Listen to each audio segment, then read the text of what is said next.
अमेरिकी मनोवैज्ञानिक और लेखक रॉब हेंडरसन ने एक थ्योरी दी है जिसका नाम है लग्जरी बिलीफ। हिंदी में से विलासिता का विश्वास कह सकते हैं। रॉब हेंडरसन के अनुसार जैसे पुराने समय में धनी लोग अपना स्टेटस और अलग पहचान दिखाने के लिए महंगे कपड़ों, गहनों या महलों का प्रदर्शन करते थे, उसी प्रकार आज के समय में एलीट क्लास अपनी मान्यताओं अर्थात बिलीव्स के माध्यम से हाई क्लास दिखने का प्रयास करता है। भले ही अपने निजी जीवन में वे उन विचारों को नहीं मानते हों। उच्च वर्ग के ऐसे विचारों की कीमत उसी समाज का मध्यम और निम्न वर्ग चुकाता है। लग्जरी बिलीफ एक प्रकार का वैचारिक फैशन है जिसे अपनाकर संपन्न लोग स्वयं को श्रेष्ठ सिद्ध करने का प्रयास करते हैं। इन विचारों का मानना कूल समझा जाता है, जैसे कि परिवार या विवाह की क्या आवश्यकता, व्यक्तिगत स्वतंत्रता अधिक महत्वपूर्ण है, समाज नहीं व्यक्ति की इच्छा महत्वपूर्ण है, वो सिंगल मदर या सिंगल फादर बनना चाहें या ओपन रिलेशनशिप में रहना चाहें। धर्म और परंपराओं का पालन करना पिछड़ेपन की निशानी है। ड्रग्स या शराब व्यक्ति की निजी इच्छा है, कोई उसे रोकने वाला कौन होता है।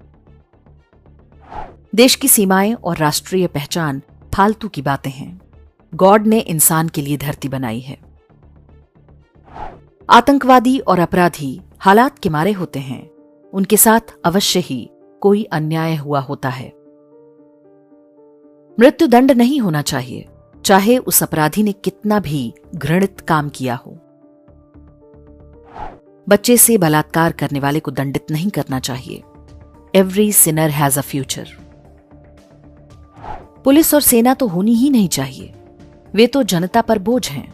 Defund the police. योग्यता का कोई महत्व नहीं, मेरिट नहीं, सामाजिक या लैंगिक पहचान के आधार पर चयन होना चाहिए। लग्जरी बिलीफ के ये कुछ उदाहरण हैं। आप अपने दैनिक जीवन में ऐसी बातें अक्सर सुनते होंगे। ध्यान से देखें तो इन विचारों के एलीट समर्थक औरों को भले ज्ञान दें, लेकिन वे स्वयं इनसे दूर रहते हैं। लग्जरी बिलीफ का सबसे बड़ा शिकार बना है परिवार। विश्व भर में ऐसे ढेरों अध्ययन हुए हैं जिनके अनुसार अधिकांश धनी और सफल लोग संयुक्त परिवारों या ऐसे परिवार में पले जहां उनके माता पिता साथ रहते थे। पश्चिमी समाजों में किसी बच्चे के दोनों पेरेंट्स का होना प्रिविलेज माना जाता है। कोई परिवार टूटता है तो बच्चों के लिए कई तरह की सामाजिक समस्याएं पैदा होती हैं।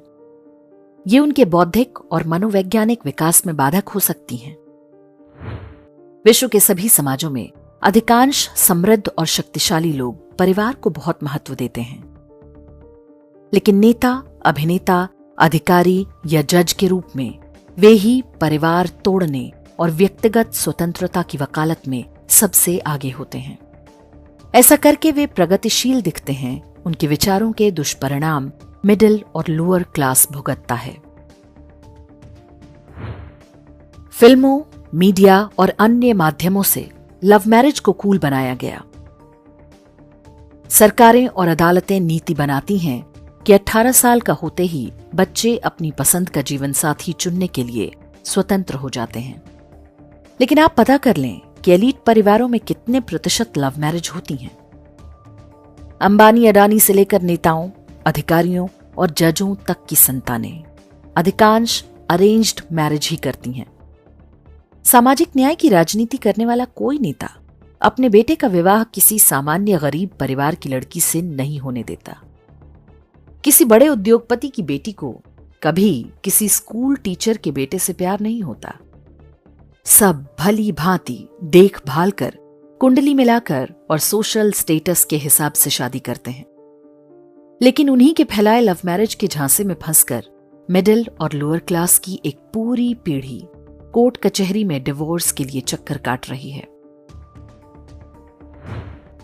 आर्थिक उदारीकरण से पहले 70 और 80 के दशक तक सारा भारत ही मिडिल क्लास था। आज अमेरिका में जो भारतीय लोग गूगल और माइक्रोसॉफ्ट जैसी बड़ी बड़ी कंपनियां चला रहे हैं, वे भी इन्हीं मध्यम वर्गीय परिवार व्यवस्था से निकलकर वहां तक पहुंचे हैं। लेकिन अब जब परिवार ही टूट रहे हैं तो क्या आगे ये संभव होगा? अमेरिका में अश्वेत परिवारों में सबसे अधिक बिखराव है। उनमें अधिकांश बच्चे या तो मां या पिता के साथ अकेले पलते हैं। मानसिक रोगों और अपराधों में अश्वेतों की संख्या जनसंख्या के अनुपात में बहुत अधिक है। क्या भारतीय परिवारों को भी उसी दिशा में धकेला नहीं जा रहा है? देह की स्वतंत्रता का विचार भी सबसे प्रचलित लग्जरी बिलीफ में से एक है।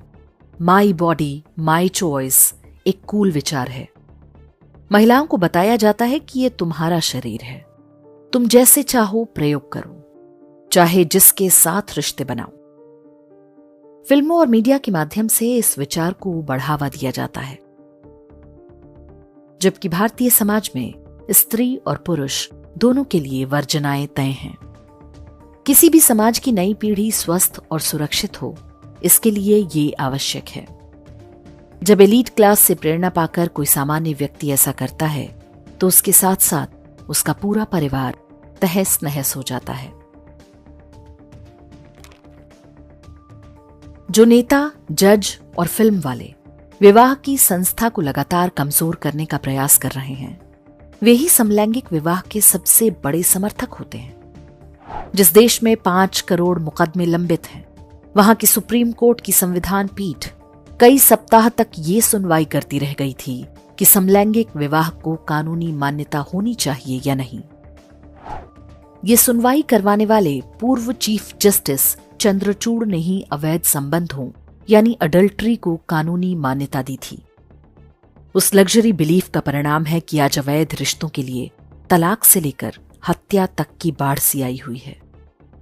एलीट क्लास के बेलगाम विचारों की कीमत मिडिल और लोअर क्लास चुका रहा है। भारत में कुछ वर्ष पहले अल्कोहल को मेन स्ट्रीम किया गया। शराब पीने को स्वतंत्रता और स्टेटस सिंबल से जोड़ा गया। एलीट क्लास पर तो इसका कोई खास असर नहीं पड़ता, लेकिन समाज का निम्न वर्ग वही काम करता है तो उसका घर बिक जाता है, पत्नी बच्चे बर्बाद हो जाते हैं।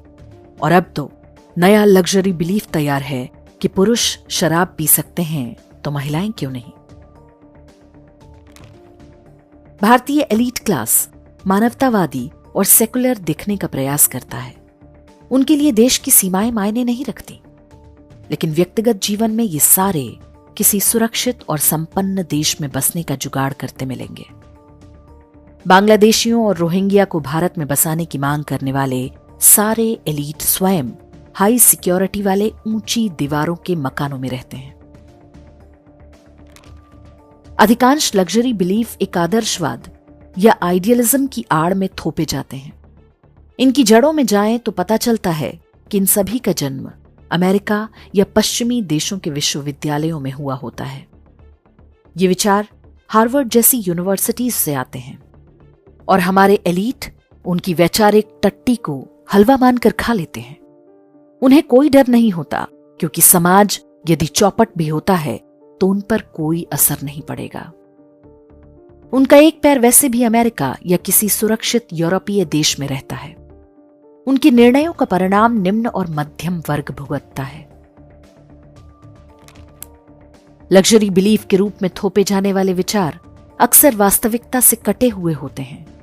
इन्हें जब प्रचलन में लाया जाता है तो समाज उनको बहुत गंभीरता से नहीं लेता, लेकिन 2 से 3 पीढ़ी के अंदर वे विचार मुख्यधारा का हिस्सा बना दिया जाता है। फिल्मों में पंडित पुजारियों को बुरा व्यक्ति दिखाना, ये वो लग्जरी बिलीफ था जिसे बॉलीवुड के माध्यम से थोपा गया। समाज के एलीट वर्ग ने इसे आगे बढ़ाया। 3 से 4 दशक के अंदर ये स्थिति आ गई कि पुजारियों के विरुद्ध होने वाले अपराधों में उल्टा उन्हें ही संदिग्ध माना जाने लगा। इस पूर्वाग्रह का असर सरकारों और न्यायपालिका के निर्णयों में स्पष्ट देखा जा सकता है। फिर अंतिम चरण आया जब बहुत ही ग्लोरिफाइड तरीके से ब्राह्मणों के नरसंहार के आह्वान किए जाने लगे। ये चित्र वर्ष 2018 का है, जब ट्विटर का तत्कालीन हेड जैक दोर्जी और कंपनी की वाइस प्रेसिडेंट विजया गाड्डे भारत आए थे। दिल्ली में ट्विटर के ऑफिस में उन्होंने एक ग्रुप फोटो खिंचवाई थी जिसमें उनके हाथों में एक पोस्टर था जिस पर लिखा था smash brahminical patriarchy. Luxury belief किस तरह काम करता है, ये घटना उसका आदर्श उदाहरण है। राजस्थान हाईकोर्ट के जस्टिस संदीप मेहता ने सभी एफआईआर रद्द करने का आदेश देते हुए टिप्पणी की थी कि पोस्टर में कुछ भी गलत नहीं है। ये एक समाज शास्त्रीय विचारधारा को चुनौती देने के लिए बनाया गया था। जज साहब के लग्जरी बिलीफ के चक्कर में ब्राह्मण घृणा आज लगभग पूरी तरह स्ट्रीमलाइन हो चुकी है। पोस्टर पर यदि स्मैश इस्लामिक पैट्रियार्की या स्मैश क्रिश्चियन पैट्रियार्की लिखा होता तो जज का निर्णय क्या यही होता? नुपुर शर्मा ने तो वही बातें कही थीं जो पहले से कुरान में लिखी हुई हैं। लेकिन जब उनका केस आया तो इसी न्यायपालिका ने कहा था कि तुम समाज में आग लगा रही हो। लग्जरी बिलीफ का ही प्रभाव है कि भारत की न्यायपालिका ने अपनी उस टिप्पणी को वापस तक नहीं लिया। वे आज भी मानते हैं कि हिंदू ही घृणा फैलाते हैं। ऐसा मानना कूल है। ऐसा कहने पर आपको प्रगतिशील माना जाता है। ऐसा नहीं है कि जजों को समाज की वास्तविकता का पता नहीं। एलीट वर्ग होने के नाते उनकी मजबूरी है कि वे वही बोलें जिससे अपने तबके में उनकी स्वीकार्यता बनी रहे। न्यायपालिका की उस लग्जरी बिलीफ के कारण ही कन्हैयालाल जैसे लोगों की गर्दनें आज भी काटी जा रही हैं। पंडित पुजारी ही नहीं, जो कोई भी समाज के लिए रोल मॉडल या गाइड की भूमिका निभा सकता है, उन सभी का उपहास किया गया। अध्यापकों को जोकर की तरह दिखाना उसी रणनीति का हिस्सा था। हिंदू त्योहारों पर होने वाली टीका टिप्पणियां भी लग्जरी बिलीफ का परिणाम है। होली, दिवाली से लेकर रक्षाबंधन और करवा चौथ तक सब ऐसी भद्दी टिप्पणियों का शिकार बने। कभी सरकारें, कभी न्यायपालिका, कभी मीडिया, सबने ये काम किया। आईआईटी कानपुर के अध्ययन में पता चला कि अक्टूबर-नवंबर में दिल्ली समेत पूरे उत्तर भारत में होने वाले वायु प्रदूषण में दिल्ली के पटाखों का योगदान बहुत मामूली है। फिर भी सुप्रीम कोर्ट ने ये कहते हुए पटाखों पर रोक लगा दी कि हमें किसी साइंटिफिक स्टडी की जरूरत नहीं। जजों की लग्जरी बिलीफ दिवाली को तो प्रदूषण से जोड़ती है, लेकिन बकरीद को नहीं। लग्जरी बिलीव्स का वायरस भले ही अमेरिका और यूरोप के विश्वविद्यालयों में पैदा हुआ हो, लेकिन यह उन्हें भी उतना ही बीमार बना रहा है। यूरोपीय देशों ने बड़ी संख्या में मुसलमानों को मानवीय आधार पर शरण दी। अब वे ही उनके लिए मुसीबत बन चुके हैं। यूरोपीय देशों के एलीट ने आने वाली पीढ़ियों के लिए वैसा ही गड्ढा खोद दिया है जैसा भारत में अंग्रेजों ने यहां के एलीट्स के साथ मिलकर हिंदुओं के लिए खोदा था। ब्रिटेन की गृहमंत्री रही सुएला ब्रेवरमैन ने 2023 में सबसे पहले लग्जरी बिलीफ के संकट पर खुलकर बोला था। Our politically correct critics have money, they have status, they have loud voices. They have the luxury of promoting seductive but irresponsible ideas, safe in the knowledge that their privilege will insulate them from any collateral damage. The luxury beliefs brigade sit in their ivory towers telling ordinary people that they are morally deficient because they dare to get upset about the impact of illegal migration, net zero, or habitual criminals. And you can be sure of one thing.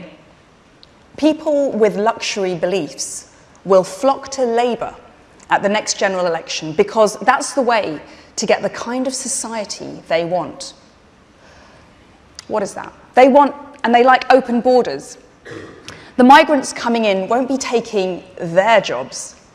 In fact, they're more likely to have them mowing their lawns or cleaning their homes. They love soft sentences because the criminals who benefit from such ostentatious compassion won't be terrorising their streets or grooming their children. They're desperate to reverse Brexit. They think patriotism is embarrassing and have no use for their British passport unless it's taking them to their second homes in Tuscany or the Dordogne. For these people, I have a simple message. You are entitled to your luxury beliefs, but the British people will no longer pay for them. Suella Braverman के इस वक्तव्य को आप भारतीय संदर्भों से जोड़कर भी देख सकते हैं। हमारे यहां ये स्थिति और भी गंभीर रूप में है। पाकिस्तानी, बांग्लादेशी और रोहिंग्या घुसपैठियों को बचाने वाले एक्टिविस्ट, जज, अधिकारी और नेता वही होते हैं जो स्वयं कड़ी पुलिस सुरक्षा वाली कोठियों में रहते हैं। उनके बेटे बेटियां अमेरिका में सेटल हो चुके होते हैं। घुसपैठियों के कारण समाज में पैदा होने वाले संकट सामान्य भारतीय लोग झेलते हैं। एक नागरिक के रूप में हमें सबसे पहले समझना होगा कि बड़े लोगों की लग्जरी बिलीफ एक समस्या है। जब भी एलीट क्लास किसी नए विचार को फैशनेबल बनाकर समाज पर थोपे तो उसे संदेह से देखें। हमें मानकर चलना चाहिए कि फिल्मों, मीडिया और न्यायपालिका से हमें जो कुछ बताया जाता है वो 90% मामलों में हिंदू विरोधी ही होगा। ऐसे एलीट क्लास की बातों को चैलेंज करना सीखना होगा। सभ्य और मर्यादित तरीके से उन पर सवाल उठाएं। परंपराओं के उपहास को कूल ना होने दें। जो पीढ़ी दर पीढ़ी चलता आ रहा है उसे हम किसी बाहरी के कहने पर क्यों नकारें। हमें पता होना चाहिए कि दुनिया भर की शक्तियां भारतीय परिवार व्यवस्था को तोड़ने में जुटी हैं। जाने अनजाने उनके षड्यंत्रों का शिकार न बने। एलीट क्लास के माध्यम से सामान्य लोगों पर हो रहे वैचारिक आक्रमण को समझें। इसके बारे में अपने परिवार और समाज में जागृति पैदा करें। ये वो काम है जिसके लिए हम सरकारों के भरोसे नहीं बैठ सकते। ये समाज का युद्ध है जिसे उसको स्वयं ही लड़ना होगा।